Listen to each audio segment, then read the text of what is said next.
I am Samuel, 36 years old, and the night I destroyed my marriage started with the clink of silverware on fine china and ended with the sound of a slap that echoed like a gunshot. Before I tell you how I brought down a multi-million-dollar empire with a single sentence and walked away from the woman I thought was the love of my life, let me know where you guys are watching from in the comments. I always love seeing how far these stories travel. It was a Tuesday evening 2 weeks before the incident when the first crack really started to show. But to understand why I did what I did, you have to understand who I am when I'm not at home. I work as a senior aerospace engineer at a facility just outside of Seattle. Sounds fancy, but my day-to-day is actually pretty quiet. I spend my life looking at screens, monitoring telemetry data for communication satellites. My job is to make sure that when you pick up your phone to call your mom in Florida, or when a rescue team needs GPS coordinates during a hurricane, the signal is there. It's precise work. It's high-stakes work. 1 decimal point off in my calculations, and a piece of equipment worth $300 million turns into space junk. At the office, people call me the surgeon.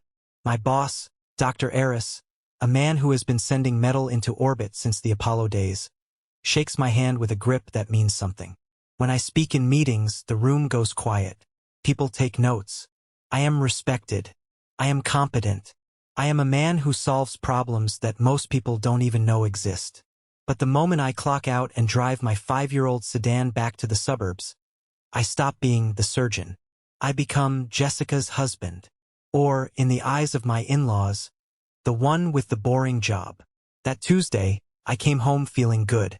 Dr. Eris had pulled me aside to talk about a potential promotion. It was a massive step up, lead project manager for the new DoD contract. It would come with a significant raise, enough that I could finally stop stressing about the mortgage payments that seemed to eat up 70% of my paycheck. I walked through the front door, loosening my tie, ready to share the news. The house was quiet, but the tension was already there. It hung in the air like the smell of burnt toast. "Jessica," I called out.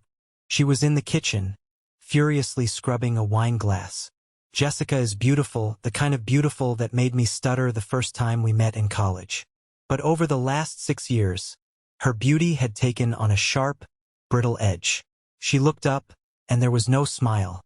"No, how was your day?" "You're late," she said. "It's 6:15, Jess." I stopped for gas. I walked over to kiss her cheek, but she turned away, focusing on a smudge on the crystal. "We have to go to my parents' house for dinner on Sunday. It's the planning meeting for the 40th anniversary party," she said, her voice tight. "And please, Samuel, can you make an effort this time?" I paused, my hand halfway to the refrigerator handle. "Make an effort? Jess, I helped your dad clean his entire garage last Thanksgiving. I drove your mom to her eye surgery when Julian couldn't be bothered. You know what I mean," she snapped, finally setting the glass down. "Don't just sit there in the corner talking about satellites and math. Engage with them. And please, for the love of God, get a new suit. Julian is bringing some important guests, and I don't want you looking like you work in IT support." There it was, the comparison, the name that haunted our marriage like a poltergeist. Julian. Julian is Jessica's older brother. He's 42, has teeth that are too white, a tan that is too orange, and a personality that sucks the oxygen out of every room he enters. He calls himself a real estate mogul. He drives a brand new Lamborghini Urus, posts videos on Instagram about hustle culture, and treats me like I'm his chauffeur. "I'm up for a promotion, Jess," I said quietly, trying to salvage the mood. "A big one. Lead manager." She blinked, looking at me with a vague sort of disinterest. "That's nice, Sam. Does it come with a company car? Or are you still going to be driving that Honda?" "It comes with respect," I said, my voice hardening, "and a salary increase." "Well, good," she sighed, wiping her hands on a towel. "Maybe we can finally redo the kitchen. Julian just dropped 50 grand on a smart home system for his place. It's incredible, Sam. You walk in and the house greets you." I felt that familiar tightening in my chest. It wasn't anger, not yet. It was exhaustion. A deep, bone-weary exhaustion of constantly running a race I didn't sign up for, against a guy who was cheating. "I'm sure it's great," I muttered. "He's bringing Mr. Sterling to the anniversary party."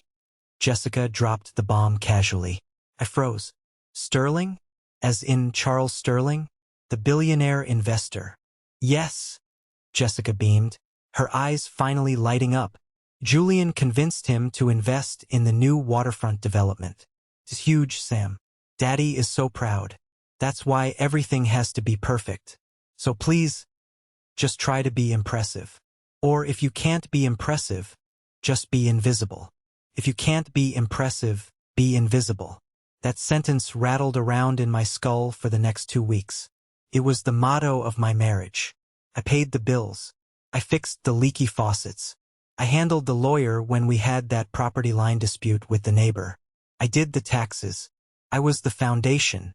But nobody looks at the foundation. They look at the chandelier. And Julian was the chandelier. Flashy, expensive, and hanging by a very thin thread. Though I didn't know that yet. The night before the party, I was in my home office. A converted guest room that Jessica constantly threatened to turn into a meditation space. Working late, I had a stack of files from work. We were auditing the insurance policies for our upcoming launch. The insurance was backed by a massive pension fund. The State Teachers and First Responders Retirement Trust. This is boring stuff to most people. Actuarial tables, risk assessments, asset allocations. But I like patterns. I find comfort in numbers because numbers don't lie. Numbers don't tell you to be invisible. I was cross-referencing the fund's high-risk investment portfolio when a name popped up on the screen. Mitchell Development Group Holdings, LLC. I blinked. I took a sip of cold coffee and leaned in. Mitchell. That's my wife's maiden name. That's Julian's last name. I started digging. I shouldn't have. It wasn't my department. But curiosity is a curse. I pulled up the filings. The pension fund had allocated $20 million to Julian's company for a mixed-use commercial zone in downtown. I knew that zone. I drove past it every day to work. It was an empty lot full of weeds and a rusty chain-link fence. There was no construction. There were no permits filed. I sat back in my chair, the silence of the house pressing against my ears. Why would a conservative pension fund for teachers invest $20 million in a dirt lot owned by a guy who barely graduated high school? I looked deeper. The collateral for the loan was listed as verified assets from a parent company. I followed the paper trail. It led to a shell company in the Caymans, and then another in Delaware, and finally circling back to a guarantor. Robert Mitchell, my father-in-law. My heart started hammering against my ribs. My father-in-law, Robert, was a retired dentist. He had money, sure. He had a nice house and a golf membership. But he didn't have guarantee a $20 million loan money. Unless I pulled up the property records for Robert's house. Then the vacation cabin. Then his own retirement accounts which, because I did his taxes 2 years ago, I still had access to view in my archived files. They were drained. All of it. Leveraged to the hilt. It wasn't just a bad investment. It was a house of cards. Julian wasn't a genius. He was a parasite. He had drained his parents dry to fake solvency, used that fake solvency to get a massive loan from the pension fund, and was now using the pension money to pay the interest on the loans from his parents' accounts. It was a classic Ponzi structure, but with a twist. He was robbing firefighters and teachers to pay for his Lamborghini. I felt sick. I looked at the clock. It was 2 a.m. Upstairs, my wife was sleeping, dreaming of smart homes and impressing billionaires. She didn't know. Or maybe she did. I closed the laptop. I had a choice. I could stay invisible. I could go to that party, eat the shrimp, smile at the insults, and let the clock run out until the feds knocked on the door. Or I could stand up. If you can't be impressive, be invisible, she had said. Well, I was about to be the most impressive person in the room. To understand why the discovery of that fraud hit me so hard, you have to understand the history. You have to understand the slow, dripping torture of the last 6 years. It wasn't one big fight that ruined us. It was 1,000 tiny cuts. Let me take you back to the barbecue last summer. Memorial Day. The Mitchell family gatherings are always a production. My mother-in-law, Martha, treats a backyard burger flip like a royal coronation. There's a dress code. There's a seating chart. I was at the grill, sweating through my shirt because Julian, who was supposed to be manning the station, had decided it was too hot and went inside to make himself a mojito. I was flipping 20 steaks, trying to get them all medium rare exactly how Robert liked them. Julian walked out onto the patio. He was wearing white linen pants and loafers that cost more than my first car. He had an audience, as always, a couple of cousins and Emily, Jessica's younger sister. "Hey, Sam," Julian shouted, loud enough for the neighbors to hear. "Don't burn them this time, all right? I bought those steaks at a butcher shop in the city. Wagyu. Don't turn them into hockey pucks like you do with your burgers." I gritted my teeth. "They're under control, Julian." He walked over, swirling his drink. He grabbed my wrist, lifting my arm up to look at my watch. It was a Seiko. Reliable, sturdy, practical. A gift from my dad before he passed away. "Look at this," Julian laughed, showing it to the cousins. "Still wearing the ticking time bomb, huh? Sam, buddy, you're an engineer. Get yourself an Apple Watch or a Rolex. That thing looks like something you'd find in a cereal box." The cousins giggled. It was nervous laughter, the kind people make when they know someone is being a jerk but they're too afraid to say it. "My dad gave me this watch," I said, pulling my arm back. "Yeah, well, sentimental value doesn't tell the time any better," Julian scoffed. "You know, if you need a loan to upgrade your style, just ask. I know things are tight for you guys." Things were tight because Jessica had spent $6,000 on a life coaching retreat in Sedona that Julian had recommended. Things were tight because I was putting 15% of my salary into a 401k while paying off Jessica's student loans. I looked over at Jessica. She was sitting by the pool, chatting with her mom. She heard him. I know she heard him. She looked up, saw my face, and just gave a tiny, dismissive wave. A wave that said, "Let it go. Don't make a scene." That was the dynamic. Julian was the golden child. He could do no wrong. He dropped out of college. He's too creative for the academic system. He cheated on his first wife. She didn't understand his drive. He lost 50 grand on a crypto scam. He's a risk taker, a visionary. Me? I was the reliable utility player. I was the one Robert called when his Wi-Fi went down. I was the one Martha called when she needed someone to move furniture. But at the dinner table, I was the punchline. Whatever I achieved, Julian had done something better. I finished my master's degree. Julian just closed a deal worth millions. On paper. I got a safety award at NASA. Julian bought a boat. And then there was Liam. Liam is Emily's husband. He's a tax attorney. Quiet guy, receding hairline, always looks like he's apologizing for existing. We were the outsider club. That same day at the barbecue, after the steak incident, Liam found me cleaning the grill. He handed me a cold beer. "He's in rare form today," Liam muttered, nodding toward the house where Julian was holding court. "He's a prick," I said. It was the first time I'd said it out loud to family. Liam looked around nervously, then leaned in. "You know, I looked at some contracts for him last month. For that condo project." "Yeah." I scrubbed the grate harder. "It was weird, Sam. The LLCs were all registered to P.O. boxes in Nevada. And the initial capital, it didn't come from a bank. It came from private equity. But the signatures were messy." "Messy how? Like, desperate?" Liam took a sip of beer. "I tried to tell Emily that maybe we shouldn't invest our kids' college fund in his next round, and she nearly took my head off. She said I was jealous." I stopped scrubbing. "Did you invest?" Liam looked down at his shoes. 10,000. To keep the peace. $10,000. Gone. I knew it then, even before I found the proof later. I looked at Liam.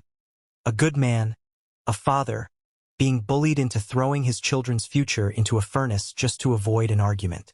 That memory came flooding back to me as I sat in my office at 2 a.m., staring at the evidence of the pension fraud.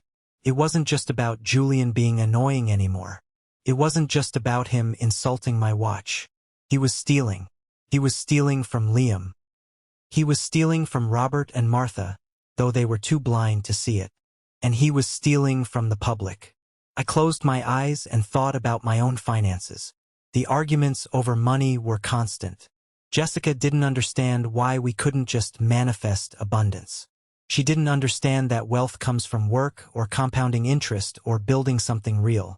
She thought wealth was something you claimed like a parking spot. I remembered a fight we had 3 months ago. "Why can't we go to the Maldives with Julian and Elena?" she had screamed. "They invited us. It's embarrassing to say no. Because it costs $12,000, Jess. We have a mortgage. We have to fix the roof. You have no vision." She threw a pillow at me. "You're so scared of everything. That's why you're stuck in middle management while Julian is building an empire." An empire of dirt. I realized, sitting in that dark room, that I wasn't just angry at Julian. I was angry at Jessica. She was an accomplice. Maybe not legally, but morally. She enabled him. She validated him. She worshipped the altar of his fake success and sacrificed our marriage on it. I stood up and paced the small room. My dad used to tell me, "Sam, the truth is like a line of code. It either works or it crashes the whole system. You can't negotiate with gravity." I had been negotiating with gravity for 6 years. I had been trying to pretend that up was down, that rude was funny, that recklessness was ambition. Tomorrow was the party, the 40th anniversary, the big stage. Mr. Sterling would be there. If I spoke up, I would destroy the family. I would humiliate my wife. I would likely end my marriage. But if I stayed silent, I would be part of the fraud. My name was on the compliance checks for the aerospace company. If it came out that I knew or should have known that the pension fund we relied on was compromised by my own brother-in-law, my career would be over. My security clearance would be revoked. I would lose everything I actually worked for. The choice was clear. It was me or him.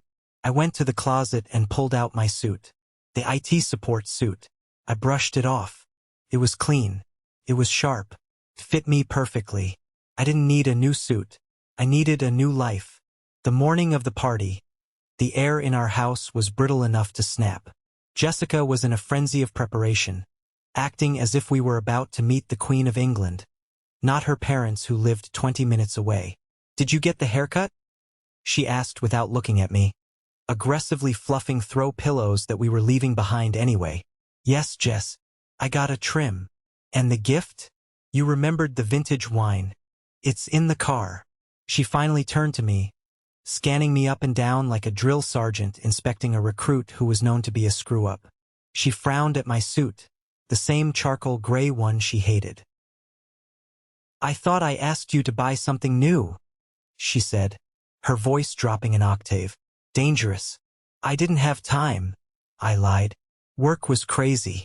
The satellite launch protocols. Always the work," she scoffed. "Fine. Just try to stand in the back during the photos. The shimmer on that fabric looks cheap." I didn't say anything. I just picked up the car keys. "Enjoy the view while you can, Jess," I thought. Because after tonight, the only thing you'll be looking at is a subpoena. The drive to Robert and Martha's estate was silent. Jessica spent the entire ride checking her makeup in the visor mirror and texting Emily. I drove with a strange sense of calm. It's the feeling you get right before you pull the lever on a rocket test. The countdown is over. The physics are set. Whatever happens next is out of your hands. We arrived at the house. It's a sprawling McMansion in a gated community, the kind of place with too many columns and not enough character. The driveway was already filling up with luxury cars. Mercedes, BMWs, a Porsche. And there, taking up 2 spots right in front of the fountain, was the beast. The Lamborghini Urus. Bright, obnoxious yellow. "Oh my God!" Jessica gasped, actually clutching her chest. "He got it. He actually got it. Look at that, Sam. That is success." "It's a car, Jess," I said, putting our Honda into park next to a landscaping truck. "You're just jealous," she snapped. "Don't ruin this." We walked up the driveway. The front door swung open, And there was Julian. He was holding a glass of champagne, wearing a tuxedo with a velvet jacket. He looked like a villain from a bad spy movie. "The B-team has arrived," he roared. Jessica ran up to him and hugged him. "Julian, the car. It's stunning. Custom paint job," he bragged, winking. "Cost more than Sam's annual salary, probably." He looked at me over Jessica's shoulder. His eyes were glassy. He was already drunk or high on his own ego. "Hey Sam, nice suit. Did you borrow it from a funeral director?" "Happy anniversary, Julian," I said, my voice steady. "Where are your parents?" "They're inside with Mr. Sterling." Julian lowered his voice to a conspiratorial whisper. "The big man is here. Listen, Sam, seriously. Stay out of the way tonight. Sterling is old school. He doesn't want to hear about whatever it is you do. Space toys. He wants to talk business." "I'll keep that in mind," I said. I walked past him into the house. The foyer was decked out in white roses. There must have been $10,000 worth of flowers alone. A string quartet was playing in the corner. Waiters were circulating with trays of caviar blinis. It was disgusting. I knew, from my late-night audit, that Robert had missed a property tax payment on this house last month. I knew that Martha's credit card was maxed out. This entire party was being funded by debt that was ultimately guaranteed by the stolen pension money. I saw Liam standing by the bar, looking miserable. He was nursing a scotch. "Hey," I said, sidling up to him. "Sam," he nodded, looking relieved. "You survived the entry checkpoint?" "Barely. The Lambo is yellow." "It's a lease," Liam whispered. I heard him talking on the phone. A short-term corporate lease. But he's telling everyone he paid cash. "Liam," I looked him in the eye. "Does Emily know about the inheritance trust? The one your grandmother left for the kids?" Liam turned pale. "Why?" "Just check the account on Monday." "Okay. Promise me." Liam stared at me, fear dawning in his eyes. "Sam, what do you know?" "Not here," I said. Just then, a hush fell over the room. Robert and Martha were descending the grand staircase. They looked like royalty. Martha was dripping in diamonds, probably fake or borrowed. Robert looked tired, his smile strained, but he waved regally. And next to them, walking with a cane and an air of absolute authority, was Charles Sterling. He was a legend in the business world. A shark. He was 70 years old, wearing a suit that cost more than my house. He had cold, blue eyes that scanned the room like a radar. Julian rushed over to them. "Ladies and gentlemen, the happy couple, and our honored guest, Mr. Sterling." Applause broke out. Jessica was clapping so hard her hands must have hurt. She looked at me, her eyes wide, mouthing, "Smile." I forced a grimace. Mr. Sterling didn't smile. He just nodded. He looked bored. He looked like a man who was used to being the smartest person in the room, and he wasn't impressed by the flowers or the string quartet. The dinner bell rang. We all shuffled into the dining room. The table was set for 20. Name cards were gold embossed. I walked around the table looking for my name. I found it. Far end. Next to the kitchen door. Opposite a cousin's teenage daughter who was wearing headphones. Julian, naturally, was seated at the head of the table, to the right of Mr. Sterling. Jessica was next to Julian. I sat down. The chair was wobbly. Of course it was. This is it, I thought, watching the waiters pour the wine. The Last Supper. I reached into my pocket and touched the cold metal of the flash drive I had brought, just in case. But I didn't need the drive. I had the photos on my phone. I had the bank routing numbers memorized. I watched Julian lean in and say something to Mr. Sterling. Sterling frowned, looking slightly annoyed. Julian laughed, too loud. The storm was gathering. The pressure in the room was dropping. I took a sip of water. I needed to be sober for this. The first course was lobster bisque. It was rich, creamy, and tasted like ash in my mouth.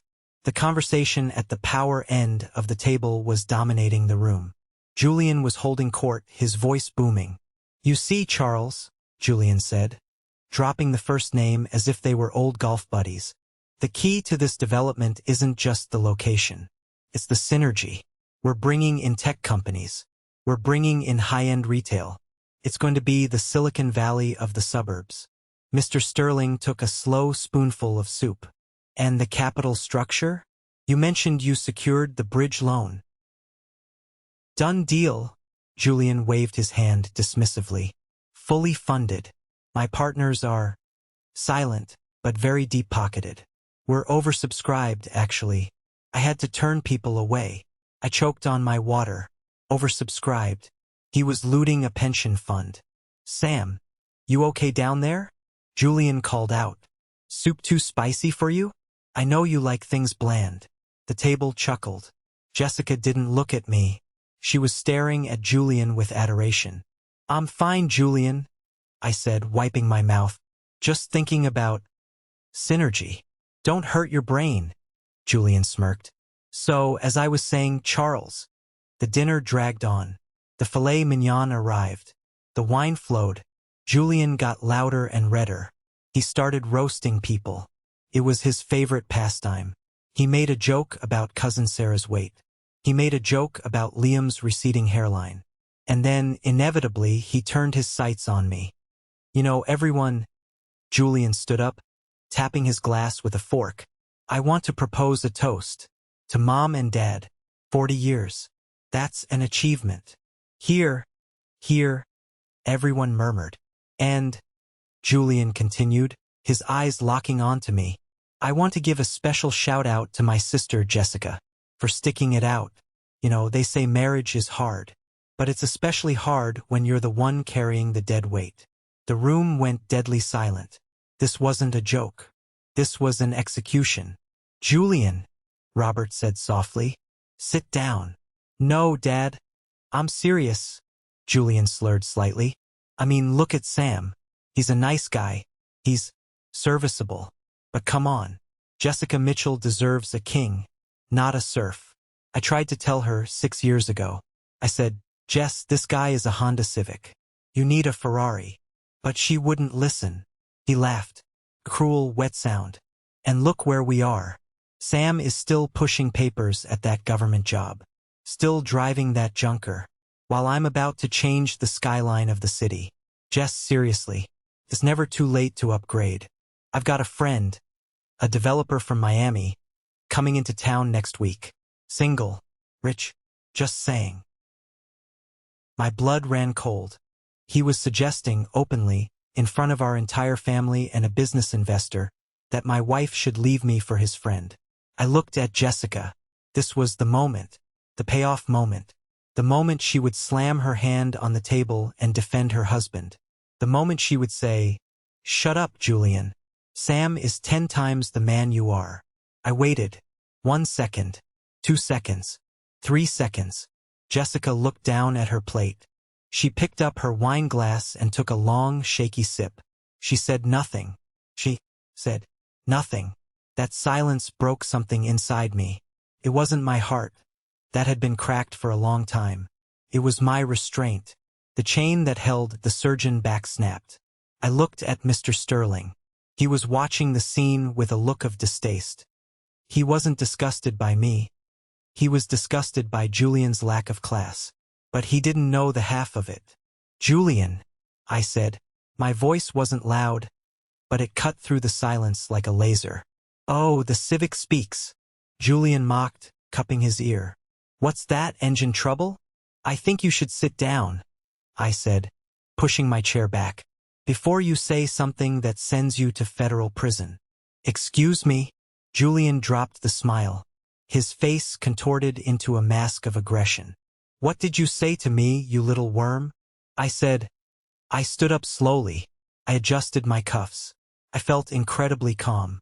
That your partners aren't deep-pocketed. They are the state teachers' retirement trust. And they didn't invest.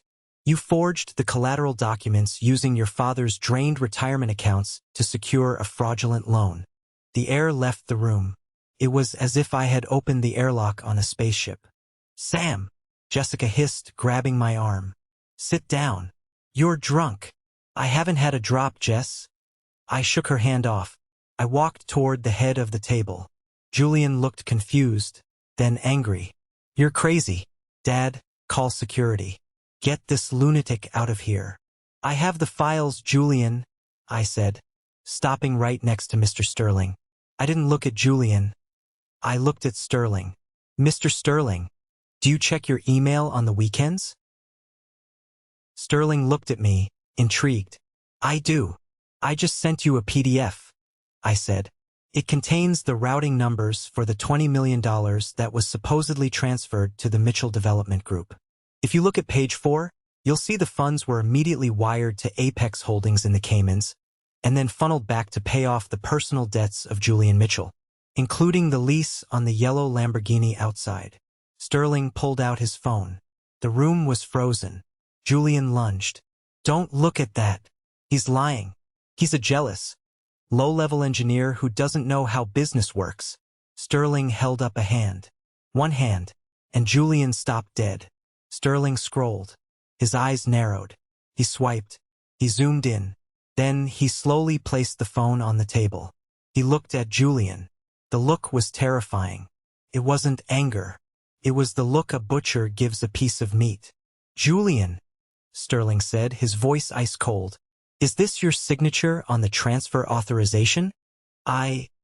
It's creative financing, Charles. It's bridge capital.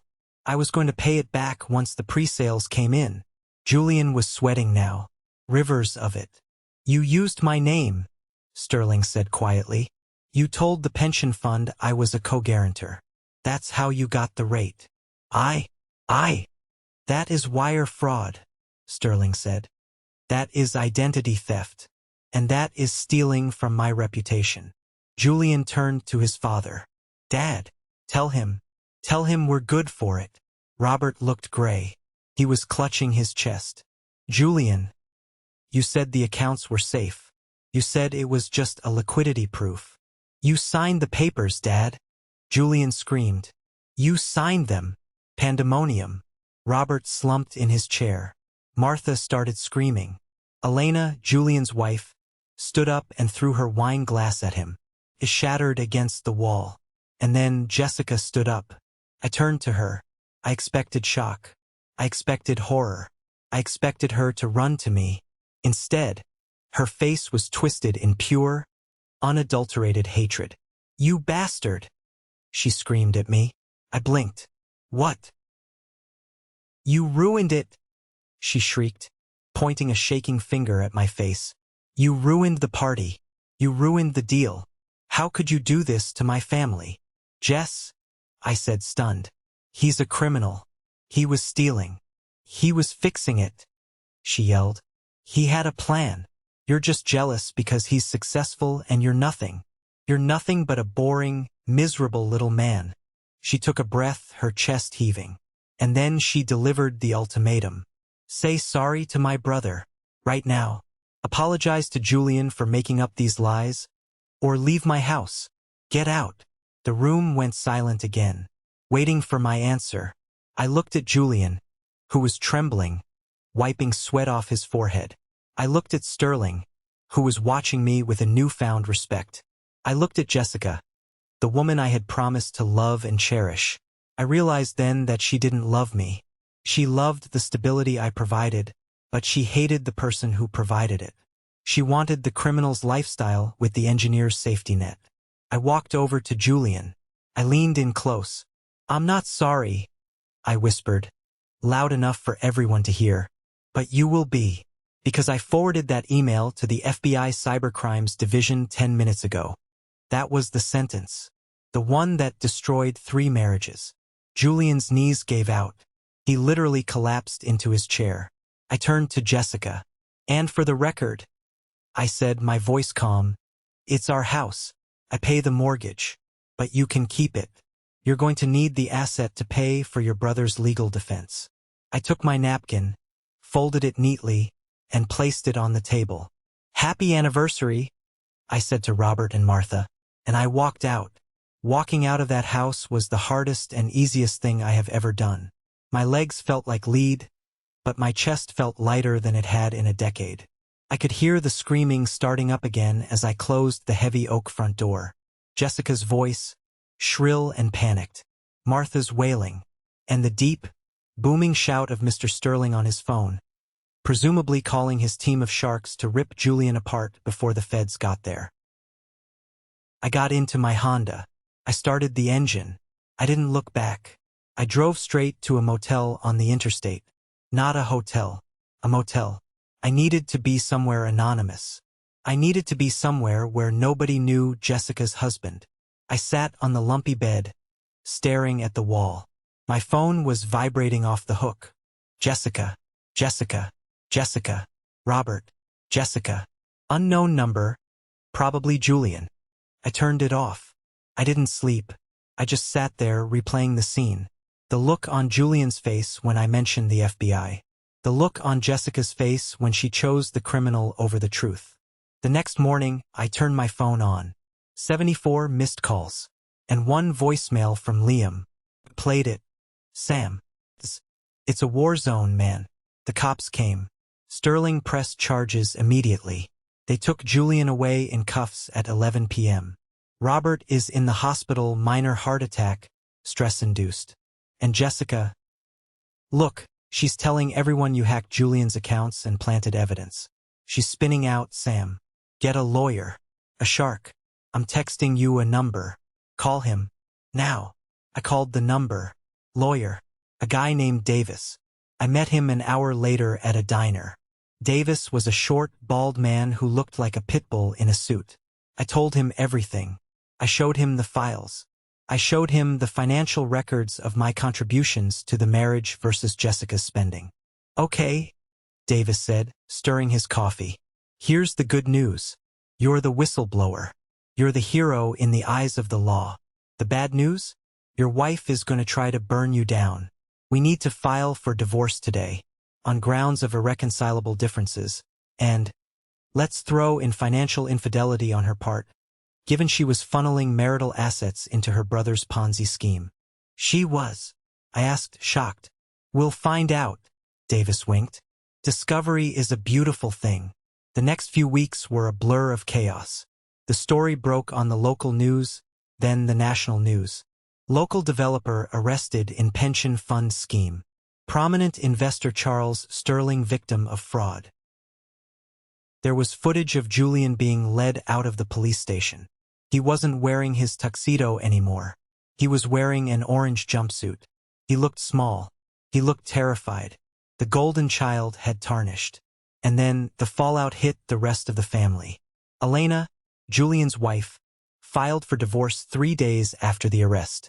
She claimed she knew nothing, which I doubted, but she was smart enough to cut the cord.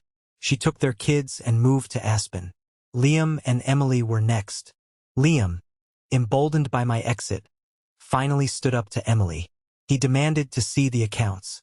When Emily admitted she had given Julian another $50,000 of the kids' college fund just a week before the party, Liam packed a bag.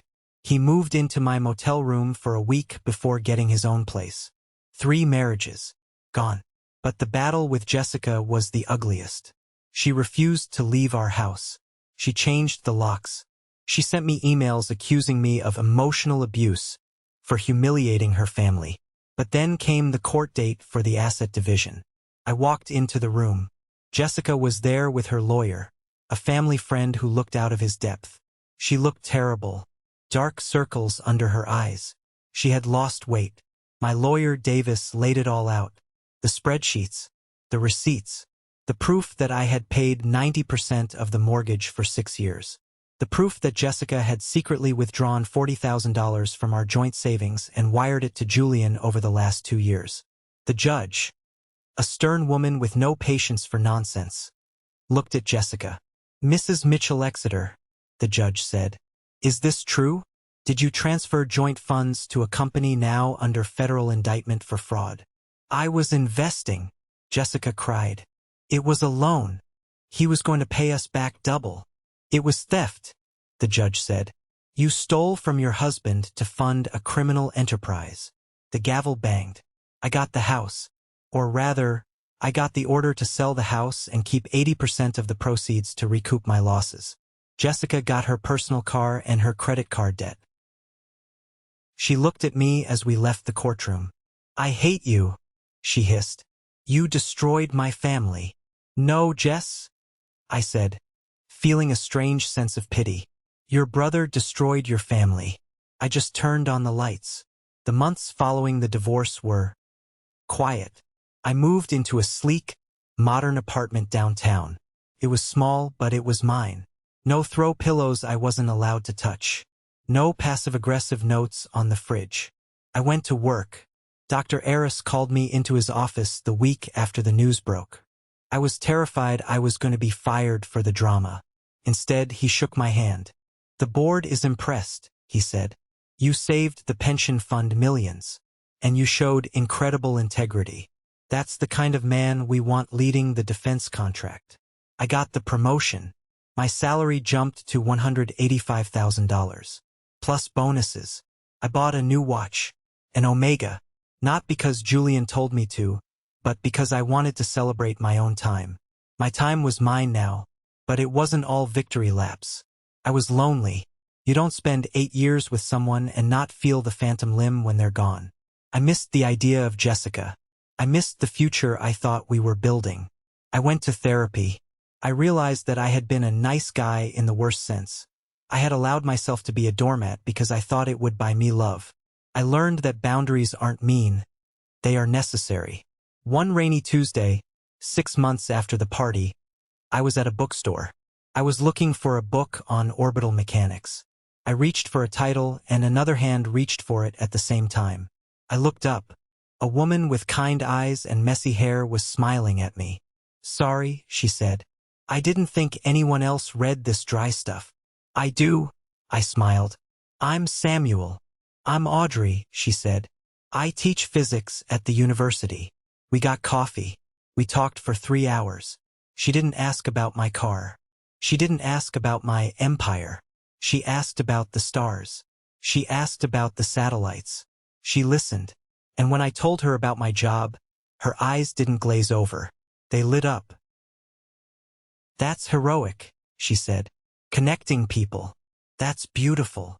It was the first time in 6 years a woman had called my work beautiful. Meanwhile, the wheels of justice were grinding Julian into dust. Mr. Sterling did not forgive. He testified against Julian. He revealed emails where Julian had mocked the senile old man while stealing his money. Robert took a plea deal. He got 5 years for bank fraud, signing the false collateral documents. At 70 years old, 5 years is a life sentence. Julian went to trial. He tried to plead insanity. He tried to blame me. He tried to blame the economy. The jury didn't buy it. The sentencing hearing was a year after the dinner party. I didn't have to go, but I went. I needed closure. Audrey went with me. She held my hand as we sat in the back of the courtroom. Julian was brought in. He had lost his tan. His hair was thinning. He looked like a frightened child. The judge read the verdict. Guilty on all counts. Wire fraud, securities fraud, identity theft. 14 years. Federal prison. No parole for at least 12. Julian started crying. He looked back at the gallery. He saw Martha, who was sobbing into a handkerchief. He saw Jessica. Jessica was sitting alone. She looked older, harder. She was wearing a cheap suit. I heard she was working as a receptionist at a dental office now, living in a small apartment with 2 roommates. Julian's eyes scanned the room and locked on mine. For a second, I thought he would scream, but he just slumped. He looked defeated. He knew. He finally knew that the Honda Civic had run him off the road. As we walked out of the courthouse, Jessica intercepted us. She saw Audrey. She saw the way Audrey held my arm. She saw my new suit. Audrey helped me pick it out. It was navy blue, tailored, and very sharp. "Sam," she said. Her voice was small. "Jessica." I nodded. I just wanted to say." She looked at Audrey, then back at me. "I'm having a hard time, Sam. The rent is due. And with Dad in jail, Mom is a mess." She was asking for money. After everything. After the insults, the betrayal, the hatred, she still saw me as the ATM, the utility player. I looked at her. I felt nothing. No anger. No love. Just indifference. "I'm sorry to hear that, Jess," I said. "But that sounds like a problem for your family to solve. I'm not family anymore. Remember? You told me to leave your house." "But Sam, please." She reached out. "Come on, Sam," Audrey said softly, squeezing my hand. "We have that reservation, right?" I smiled at Audrey. "Let's go." We walked away. I heard Jessica calling my name, but her voice faded into the noise of the city traffic. A few months later, I was cleaning out some old boxes that had been in storage. I found an old iPad of Jessica's that I had packed by mistake.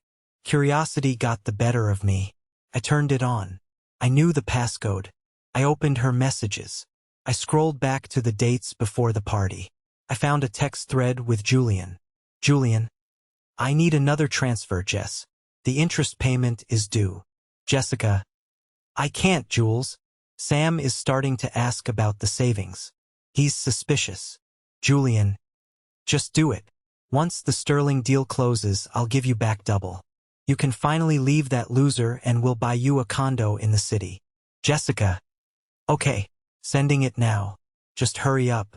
I can't stand pretending to listen to his boring work stories anymore." I stared at the screen. She knew. She didn't know the extent of the fraud maybe, but she knew he was broke. She knew she was stealing from me, and she was planning to leave me the moment Julian hit it big. The guilt I had occasionally felt, that maybe I had been too harsh, maybe I had ruined her innocent life, evaporated instantly. I wasn't the villain. I was the escapee.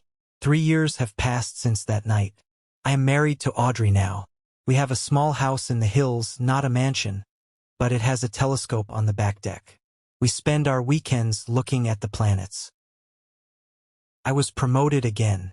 I'm now the director of operations. I drive a Tesla not to show off but because I like the tech.